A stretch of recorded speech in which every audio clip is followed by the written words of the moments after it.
एका मेडिकल कंपनीचा मालक स्वराज जगताप हा एवढा मोठा होता की त्याला पैशाची कोणतीच कमी नसताना देखील त्याने त्याच्या आईवडिलांची एवढी बेकार आणि वाईट अवस्था करून ठेवली होती की फक्त याच कारणामुळे आईवडिलांना त्रास दिल्यामुळे त्याची कंपनी बुडाली होती. कारण की एखाद्याने दिलेला आशीर्वाद सुद्धा फुकट जात नाही आणि एखाद्याने दिलेले शाप सुद्धा फुकट जात नाही. मग आईवडिलांचा तळतळाट कसा जाणार होता? त्यांनी एवढा त्रास त्याच्या आई-बाबांना दिला होता की त्याच्या शेवटच्या क्षणाला तो त्याचं सगळं सुख, प्रॉपर्टी गमावून बसला होता. आणि हे सगळं झालं ते फक्त आणि फक्त आई-वडिलांच्या शापामुळेच. रजनीताई त्यांच्या मुलाच्या कंपनीच्या बाहेरच्या गेटवर जाऊन बसून मुलाची येण्याची वाट पाहत होत्या. त्यांची नजर फक्त दाराकडे होती. त्यांच्या नजरेत एक काळजी, चिंता, भीती स्पष्टपणे दिसून येत होती. एका जागी खूप वेळ बसून आता त्यांचे गुडघे दुखू लागले होते.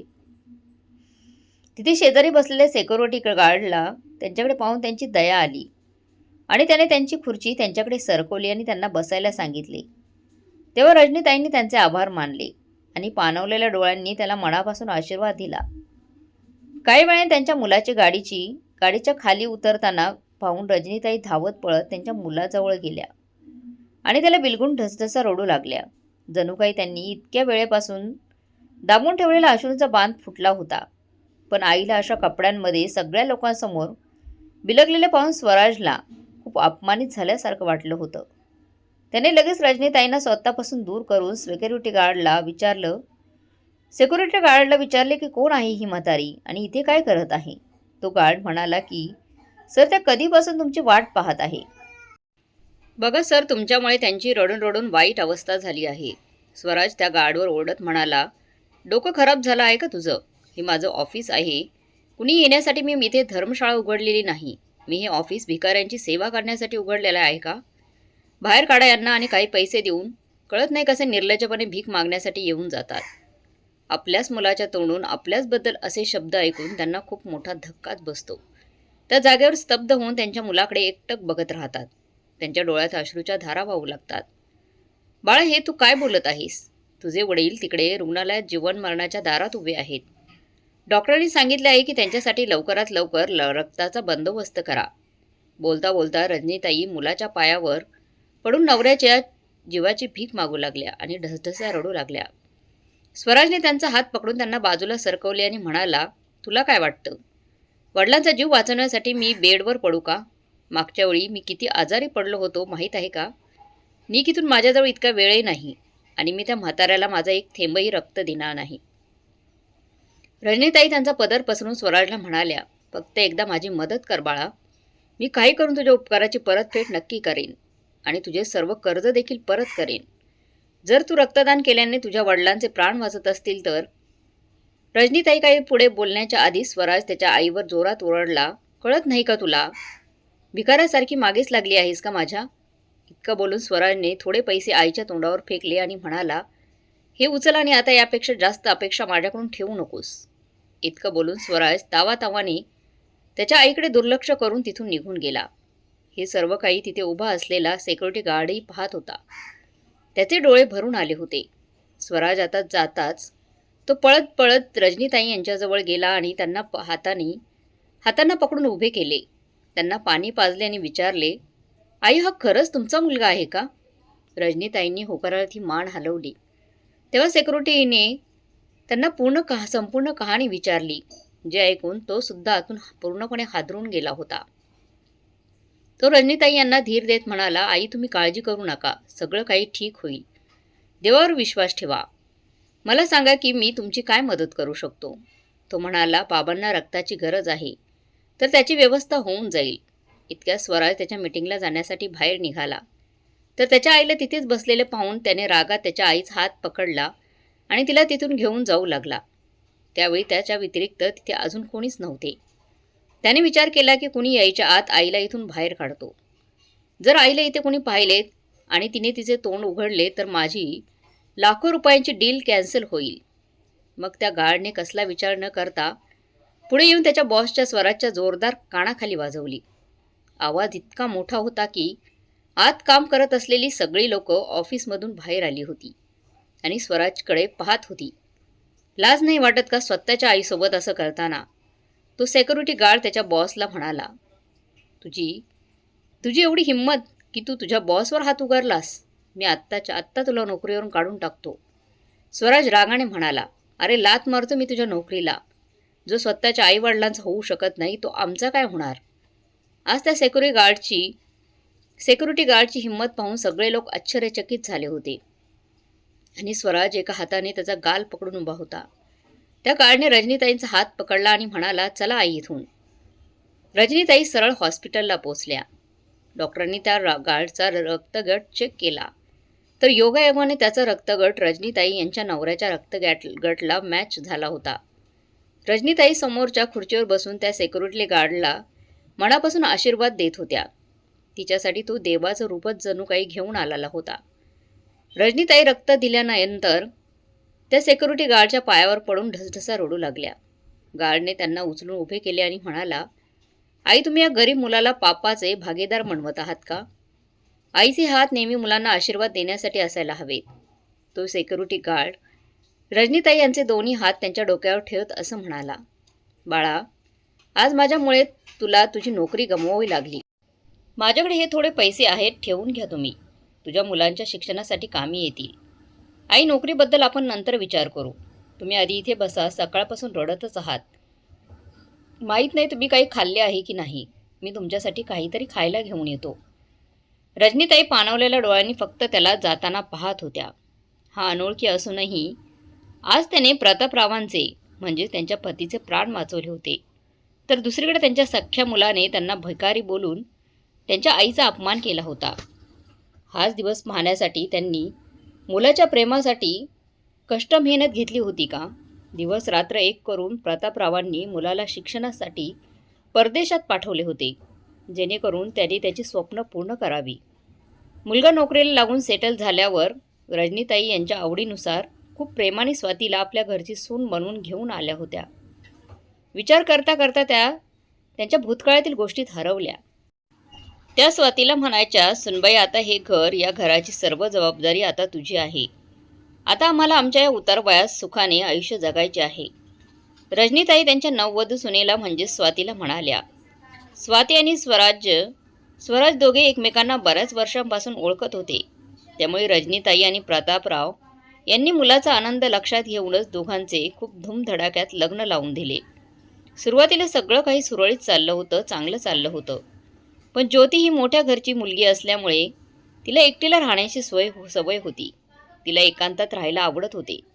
सासू-सासऱ्यांनी तिला काही काम सांगितले की तिच्या तळपायाची आग मस्तकात जात होती. ती नेहमी याबाबत स्वराजकडे त्या दोघांची तक्रार करायची. पण तो म्हणायचे की तू काही दिवस चांगली वागलीस तर या सर्व प्रॉपर्टीची मालकीण म्हणून ओळखली जाशील.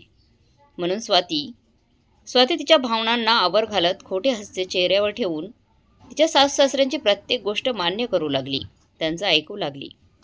एक दिवस प्रतापराव खूप आजारी पडले. त्यांना रक्ताच्या उलट्या होऊ लागल्या. तेव्हा त्यांना ताबडतोब हॉस्पिटलमध्ये दाखल करण्यात आले, जिथे त्यांच्या उपचारासाठी खूप जास्त खर्च सांगण्यात आला. अशातच रजनीताई त्यांच्या मुलाला म्हणाल्या की बाळा, तुझ्या वडिलांनी भरपूर सेव्हिंग करून ठेवली आहे, भरपूर पैसा आहे त्यांच्या बँकेत, पण ती आता आपल्याला कशी मिळणार माहीत नाही. आणि तुझे वडील काही सांगण्याच्या स्थितीत देखील नाही आहेत. त्यामुळे तूच बंदोबस्त कर पैशांचा बाळा. त्यावर स्वराज म्हणाला की इतकी मोठी रक्कम आणि तीही इतक्या लवकर कसं शक्य आहे? एक साधारण नोकरी करणारा माणूस आहे मी, माझ्याकडे एवढे पैसे नाहीत. आणि दुसरीकडे माझे ऑफिसचं काम सुरू आहे. मग इतक्या लवकर इतकी मोठी रक्कम कुठून कसं जमा करू शकतो मी? रजनीताई म्हणाल्या की बाळा, कोणत्या तरी मित्राकडून किंवा नातेवाईकांकडून उधार घे. एकदा का तुझे वडील बरे झाले की सर्व घेतलेले पैसे व्याजासकट परत करू त्यांना. स्वराज म्हणाला, म्हणूनच मी बाबांना सांगत होतो की तुमचा सर्व हिशोब, प्रॉपर्टी मला सांभाळायला द्या. पण कदाचित बाबांना माझ्यावर विश्वासच नव्हता. रजनीताई म्हणाल्या, बाळा, आता तुझ्या वडिलांना बरे वाटले की सर्वप्रथम मी त्यांना हेच काम करायला सांगेन. आता आमचं वय झालं आहे, कधी काय होईल याचा भरवसा नाही. ठीक आहे आई, मी बघतो कुठून काही मदत मिळाली तर. इतकं बोलून स्वरूप तिथून निघून गेला. थोड्या वेळाने स्वराज येऊन त्याच्या आईला म्हणाला की आई, पैशांचा बंदोबस्त झाला आहे, पण त्याला 1 महिन्याच्या आत पैसे परत करावे लागतील, नाहीतर माझ्या शब्दाला काही अर्थ राहणार नाही. हो स्वराज, एकदा तुझे वडील बरे झाले की आपण सर्वात आधी हे घेतलेलं कर्ज परत करूया.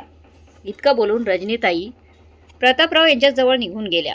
तर इकडे स्वाती स्वराजला एका बाजूला घेऊन गेली आणि म्हणाली की हे काय इतकी मोठी रक्कम तुम्ही कुठून जमा केली आहे? हे आपलेच पैसे तर आहेत. हो आपलेच पैसे आहेत, पण काही मोठे मिळवण्यासाठी असे छोटे छोटे तुकडे फेकावेच लागतात. त्यावर स्वाती जरा तावतच म्हणाली, एकतर तुम्ही मला न विचारता आपले पैसे दिलेत आणि वर असे कोड्यात बोलत आहात. मला तर काही समजत नाहीये. तुम्ही मला जरा सविस्तर सगळं सांगाल का? स्वराज शांतपणे म्हणाला की आता मी बाबांसाठी इतकं कर्ज घेतलं आहे म्हटल्यावर आई ते कर्ज आधी परत करणार, शिवाय बाबांची सर्व खाती माझ्याकडे सुपूर्द नक्की करणार. कारण आता त्यांच्या मनात तब्येतीविषयी नेहमीच भीती राहणार. आपल्याला आपले पैसेही परत मिळतील आणि बाबांची संपूर्ण संपत्ती देखील आपल्याच नावावर होईल. मग मी लवकरच माझ्या ऑफिसचा मालक होईल. त्यानंतर काही दिवसातच प्रतापराव डिस्चार्ज घेऊन घरी येतात. तेव्हा रजनीताई सर्वप्रथम संपत्तीची कागदपत्रे स्वराजच्या नावे करण्यासाठी प्रतापरावांना सांगतात. पण असे करण्यास प्रतापराव नकार देतात. अरे आपल्या म्हातारपणी हीच संपत्ती आपल्याला आधार आहे ना. शिवाय जे काही आहे आपलं ते आपण गेल्यानंतर स्वराजचंच तर आहे. मग त्याला ते आज मिळो किंवा उद्या मिळो त्याने काय फरक पडतो? तेव्हा रजनीताई त्यांना सांगतात की हो तुमचे म्हणणे बरोबर आहे, पण आता त्याने पैसे जमा केले आहेत, देऊ न करो. पण जर समजा तुमची तब्येत पुन्हा खराब झाली आणि पुन्हा हॉस्पिटलमध्ये जावे लागले आणि पैशांची गरज भासली तर पुन्हा कोणाकडे हात पसरणार तो? आणि जर ऐन वेळेस पैशांचा बंदोबस्त झाला नाही तर उगाच अनर्थ व्हायला नको. आता प्रतापरावांनी देखील विचार केला की हो तू सुद्धा बरोबर बोलत आहे. काल माझी जी अवस्था झाली ती पुन्हा झाली तर? हाच विचार करत प्रतापरावांनी त्यांची संपत्ती स्वराजच्या नावावर केली. सगळं काही त्याच्या नावावर केलं. दुसऱ्या दिवशी रजनीताई स्वातीला आवाज देऊन सांगतात की सुनबाई जरा यांच्याकरता पोहे बनवून आणून दे. तर तिकडून सून जरा चिडूनच म्हणाली, 1 मिनिट आई, मी पण एक पेपर घेऊन येते, मग तुम्ही मला सांगा की मी काय काय बनवायचे आहे. रजनीताई म्हणाले, हे तू काय बोलत आहे सुनबाई? मला समजले नाही. स्वाती रागातच म्हणाली, तुम्हा लोकांच्या नजरेत तर हे घर म्हणजे हॉटेलच आहे नाही का? इथे मी इथली वेटर जी तुमच्याकडून ऑर्डर घेते आणि बनवून तुमच्यासमोर आणून देते. तर सांगा आणखी काय काय ऑर्डर आहे तुमची? आई आजारी बाबा आहे, तुम्ही नाही. जर स्वतःच्या हाताने काही तर स्वतःच्या हाताने का नाही बनवून घेत तुम्ही पोहे? प्रत्येक वेळी प्रत्येक कामासाठी मला आवाज देणं गरजेचं आहे का? इतके बोलून स्वाती तिथून तावातावाने निघून गेली.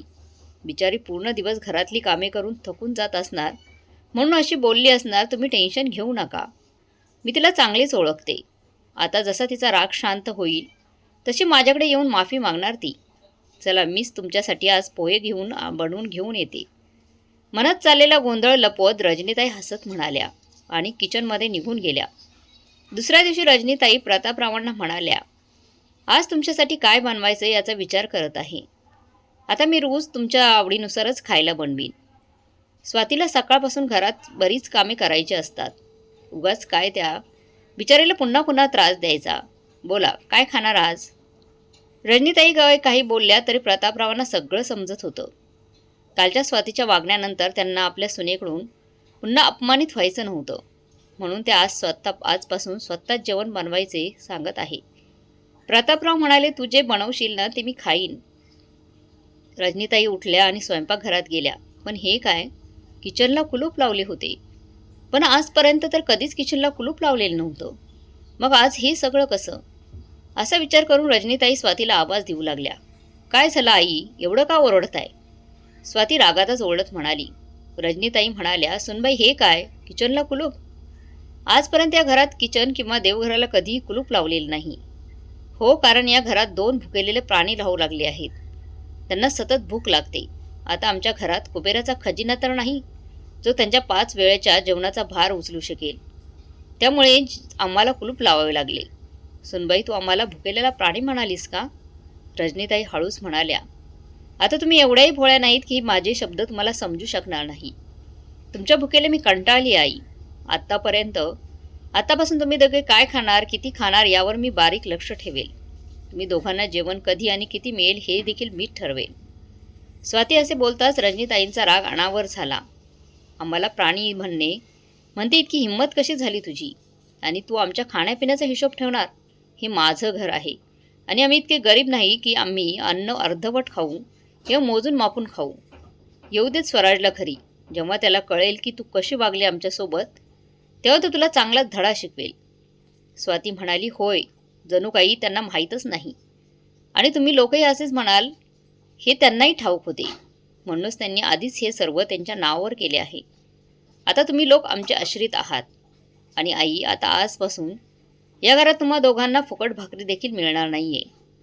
बाबा तर आजारी आहेत, पण तुम्ही तर ठीक आहात ना? म्हणून घरातील सर्व कामे तुम्ही करायची आहेत. नाहीतर तुम्हा दोघांना घरातून बाहेर काढायला आम्हाला जास्त वेळ लागणार नाही. बिचारा रजनीताई गुपचूप रिकाम्या हाताने आपल्या खोलीत परतल्या. तर प्रतापराव थरथरत्या आवाजात म्हणाले, पाहिलंच ना, म्हणूनच मी सर्व संपत्ती स्वराजच्या नावे करत नव्हतो. पण तो इतक्या खालच्या पातळावर जाईल याचा विचार देखील केला नव्हता मी. आता कर या घरात वयात घरातील कामे, नाहीतर घरचे मालक आपल्याला घराबाहेर काढतील. रजनीताई मोठ्याने म्हणाल्या, मला वाटतं की ती खूप खोटे बोलते. खोटे बोलत आहे. तिनेच माझ्या मुलाचं डोकं खाल्लं असणार. माझ्या संस्कारांवर माझा पूर्ण विश्वास आहे. येऊ दे स्वराजला. स्वराजला एकदा का घरी खरं काय आहे ते कळेलच ना मग. रात्री स्वराज घरी आल्यानंतर रजनीताई त्याला म्हणाल्या, बाळा बघ सून काय म्हणते. माझा विश्वास बसत नाही तिच्यावर. मला माझ्या संस्कारावरती पूर्ण विश्वास आहे. म्हणून तिला आणि तुझ्या वडिलांनाही सांग की ती जे बोलत आहे तसे काही नाही आहे. आम्ही तुझे आईवडील आहोत ना की या घराचे गुलाम. तर स्वराज म्हणाला, आई माहीत नाही तुम्ही दोघे कोणत्या युगात जगत आहात. आजच्या काळात कोणीच कोणाचं नाही. फक्त पैसाच सर्व काही आहे. आणि तुम्हाला काय वाटते की मी आणि स्वातीने आयुष्यभर तुमची हाजी करावी, तुमचं बागपुढं परत राहावं, सेवा करत राहावी. रजनीताई आशेचा किरण मनात घेऊन उभ्या होत्या की कदाचित स्वराज स्वातीवर ओरडेल, तिच्या विरुद्ध आपल्या आईवडिलांच्या बाजूने उभे राहील. पण स्वराजने त्यांच्या आशेवर पूर्णपणे पाणी फिरवले होते. आणि रजनीताई काहीच न बोलता ढसढसा रडू लागल्या. आता तर स्वातीला आणखी मोकळीकच मिळाली होती त्यांना बोलण्याची. आधी स्वातीने किचनला कुलूप लावले. त्यानंतर दिवसातून 3 ऐवजी 2दा जेवण बनवू लागली आणि उरलेले शिळं अन्न त्या दोघांना देऊ लागले. प्रतापराव आधीच आजारी होते. आता जास्त आजारी पडू लागले. एके दिवशी रजनीताईंना खूप अशक्तपणा जाणवत होता. एकतर घरातील सर्व कामे आणि त्याशिवाय जेवणही नीट मिळत नव्हतं. अशक्त होणे स्वाभाविकच होतं, कारण शिळं अन्न खाऊन त्या अशक्त झाल्या होत्या. घरची सगळी कामे उरकून थोडा वेळ पडून राहण्याचा विचार करत असताना त्यांचा डोळा लागतो. दरम्यान प्रतापराव खोलीतून बाहेर पडतात आणि स्वातीला सांगतात की सुनबाई, आज रात्री मला जेवायला देऊ नकोस. त्याऐवजी तू तुझ्या सासूला पोटभर जेवण दे. तिला खूप अशक्तपणा जाणवत आहे. ठीक आहे, मग तुम्हाला अशक्तपणा जाणवणार नाही ना? तुम्ही दोघे असे वागत आहात जणू काही मी तुम्हा दोघांना उपाशीच ठेवते बाबा. दिवसभर तर काही काम करू शकत नाही, फक्त खायला हवे या दोघांना, स्वाती रागातच म्हणाली. त्यानंतर रजनीताई उठल्या. अरे उशीर झाला मला उठायला, तुम्ही मला का उठवले नाहीत? प्रतापराव म्हणाले, तू एवढ्या आरामात झोपली होतीस की तुला उठावं असं वाटलं नाही आणि मी जेवायला निघून गेलो. आता तू पण जेवून घे. रजनीताई म्हणाल्या, तुम्ही जेवलात का? चला बरं झालं. तुम्हाला वेळेवर जेवायलाही हवं. बरं स्वातीने काय बनवलं आहे? म्हणजे पुन्हा शिळं अन्न खायला दिलं नाही ना? प्रतापराव जरा चिडून म्हणाले. अगं रजनी, खूप प्रश्न विचारतेस. जाऊन जेवून घे. जे काही बनवलं आहे ते. जिवंतच तर राहायचं आहे. चव तर कधीच विसरलोय मी. ठीक आहे, चिडू नका, असे म्हणत रजनीताई निघून जातात. जेव्हा ते स्वतःचं ताट पाहतात तेव्हा आश्चर्यचकित होतात, कारण स्वाती त्यांना रोज एक वाटी डाळ आणि 2 पोळ्या द्यायची. पण आज 2 वाट्या डाळ आणि 4 पोळ्या होत्या. त्यांना त्यांची उत्सुकता आवरता आली नाही आणि त्यांनी विचारले, काय झालं स्वाती, आज माझ्या ताटात इतकं जेवण? तुला भूक नाही लागली का? यावर स्वाती म्हणाली, जास्त बोलू नका आणि जे मिळेल ते खा, नाहीतर हेही मिळणार नाही. त्यांना भूक लागलेली होती म्हणून त्यांनी पुढे सुनीला काही न विचारता पटकन जेवून घेतले. मग त्यांनी भांडी वगैरे धुवून त्यांच्या खोलीत झोपायला निघून गेल्या. आज पोटभर जेवल्याची गोष्ट त्यांनी प्रतापरावांना सांगायची होती. पण त्या खोलीत गेल्या तेव्हा प्रतापराव झोपले होते. सकाळी सांगेल असा विचार करत रजनीताई झोपी गेल्या. सकाळी जेव्हा रजनीताई यांना जाग आली तेव्हा प्रतापराव त्यांच्या पलंगाखाली पडलेले होते. त्यांच्या तोंडातून खूप रक्त वाहत होतं. रजनीताईंनी आपल्या मुलाच्या समोर हातपाय जोडून त्यांना हॉस्पिटलमध्ये दाखल केलं. तेव्हा मुलगा त्यांच्या वडिलांना सरकारी हॉस्पिटलमध्ये सोडून परत आला.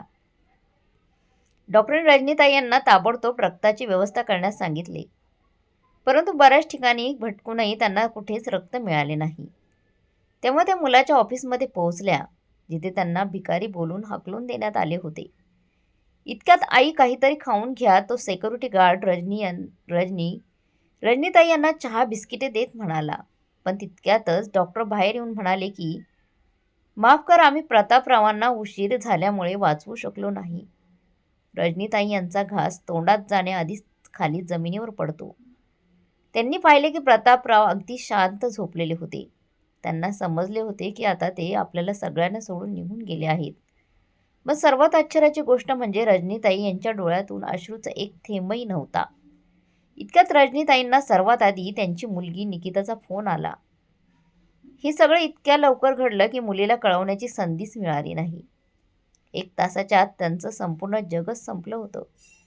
रजनीताईंनी फोन उचलून सांगितलं की बाळा, तुझ्या वडिलांना शांती मिळाली. ते माझ्या आधी गेलं हे बरं झालं. नाहीतर एकटेच राहिले असते तर मी मेल्यावरही मला शांती मिळाली नसती. हॅलो आई, तू हे काय बोलत आहेस? बाबासुद्धा काल रात्री मला खूप काही सांगत होते आणि पुन्हा पुन्हा हेच बोलत होते की तुझ्या आईची काळजी घे. काय झालं आई? निकिता तिकडून फोनवर बोलत होती. पण आता रजनीताई निशब्द होऊन खाली बसल्या होत्या. त्या रडतही नव्हत्या आणि कोणासोबत बोलतही नव्हत्या. बातमी कळाल्यावर स्वाती हॉस्पिटलला पोहोचली. तेव्हा पाहिले की बाबा आता राहिले नाहीत आणि आई त्यांच्या जवळच मूर्ती बनून ते बसली आहे. तो सिक्युरिटी गार्डही रजनीताई यांच्याकडे आश्चर्यचकित होऊन पाहत होता. पण रजनीताई जागेवर स्तब्ध होऊन बसल्या होत्या. संध्याकाळपर्यंत प्रतापरावांवर अंतिमविधीही पूर्ण झाली होती. पण त्यांची मुलगी परदेशात राहत असल्या कारणाने ती अजूनही पोहोचली नव्हती. त्या सिक्युरिटी गार्डने रजनीताई यांना सहानुभूती दिली आणि पाणवलेल्या डोळ्यांनी संध्याकाळी त्यांच्या घरी निघून गेला. रजनीताई प्रतापराव शिवाय दगडासारख्या झाल्या होत्या. दुसऱ्या दिवशी स्वाती म्हणाली, स्वराज, निकिता तुझी बहीण उद्या येणार आहे. जर तिला कळलं की बाबांचा आपल्यामुळे जीव गेला आहे तर ती काय करेल माहीत नाही.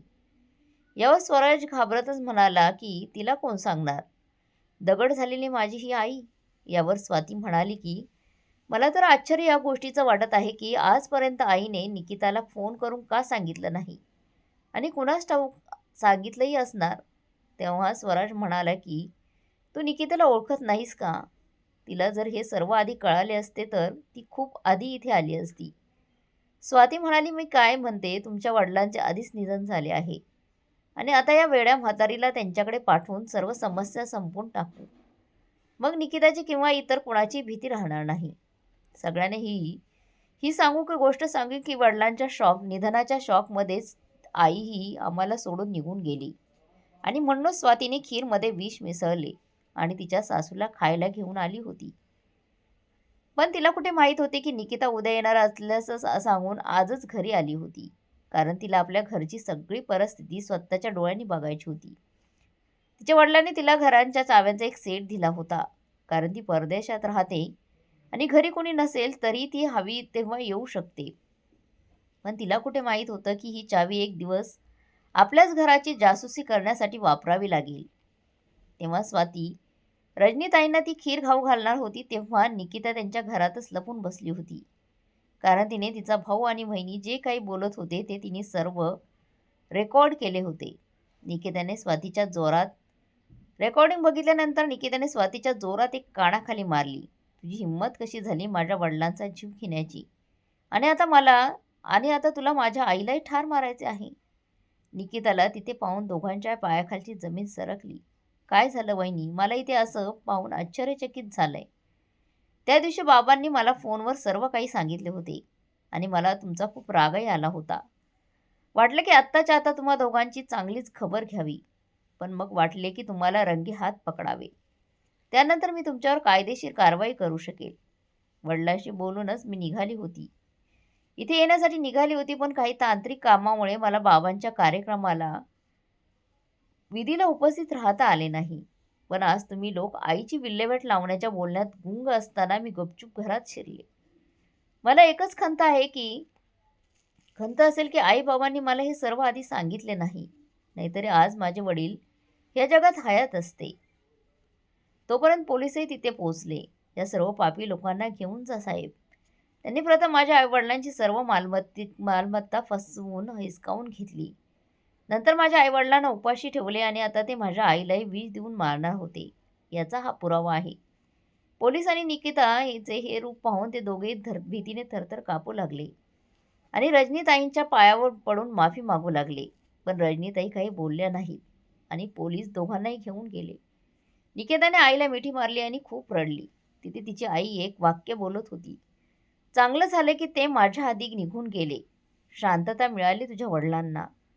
रजनीताई यांनी आपली सर्व संपत्ती मग आपल्या मुलीच्या आणि सिक्युरिटी गार्डच्या नावावर केली, ज्याने आपले रक्त देऊन प्रतापरावांचे प्राण वाचवण्यासाठी सर्वतोपरी प्रयत्न केले होते. पण नशिबाने त्यांची साथ दिली नाही आणि ते हे जग सोडून गेले आणि निकिता तिच्या आईला सोबत घेऊन कायमची परदेशात निघून गेली. मित्रमैत्रिणींनो, सर्वच मुले स्वराजसारखी नसतात, परंतु आईवडिलांनी ही मुलांना सर्व काही देण्याअगोदर आपल्या भविष्याची तरतूद करून ठेवावी. मित्रांनो, तुम्हाला काय वाटते कमेंट बॉक्समध्ये नक्की कळवा आणि आजची कथा चांगली वाटली असेल तर लाईक शेअर सबस्क्राईब नक्की करा. धन्यवाद.